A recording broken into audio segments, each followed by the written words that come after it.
Hello friends, તો આજે તમારી સાથે કિચનના નાના 3 આઈડિયા શેર કરીશ જે ખૂબ જ ઉપયોગી છે.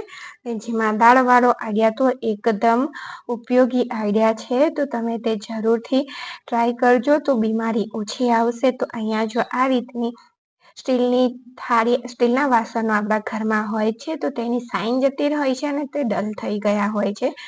તો આપણે આ રીતની કોકો કોલા કે કોઈ પણ ઠંડુ એટલે કે કોકો કોલા કે પેપ્સી જે હોય તેને આ રીતે થોડી તમારે પ્લેટની અંદર નાખી દેવાની. તેનાથી આપણે પ્લેટને સાફ કરીશું તો તે ડલ થયેલી પ્લેટ કે વાડકી જે હશે ને તે એકદમ સરસ રીતે સાઈન આવી જશે. તો જો આ રીતે રેડી અને હાથથી તેને ઘસી લેવાનું.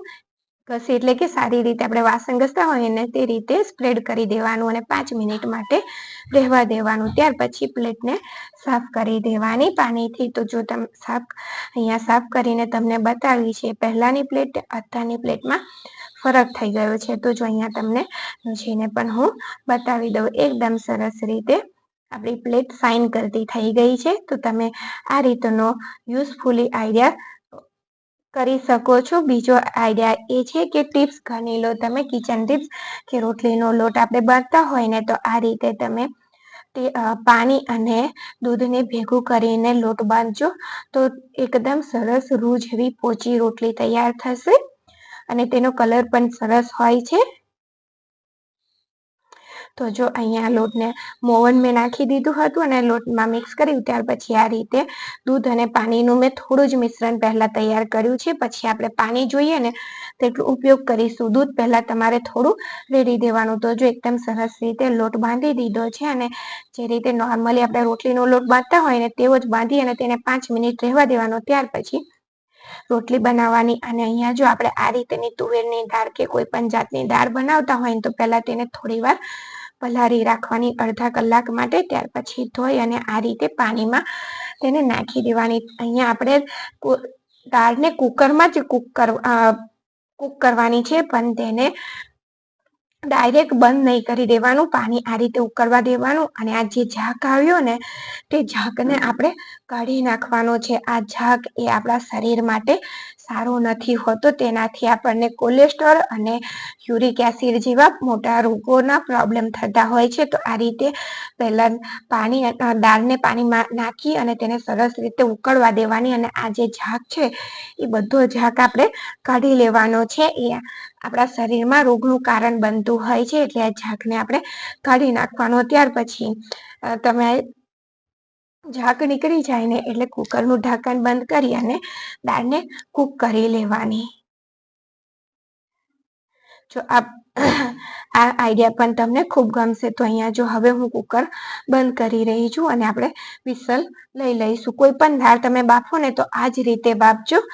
અને ત્યાર પછી અહીંયા નેક્સ્ટ આઈડિયા એ છે કે આ રીતનું એલોવેરા મેં કાપી અને તેને અડધા કલાક માટે ઊંધું રાખી દીધું હતું, જેથી તેનો પીળો ભાગ હોય ને તે નીકળી જાય. ત્યાર પછી તેને ધોઈ અને લઈ લીધું છે.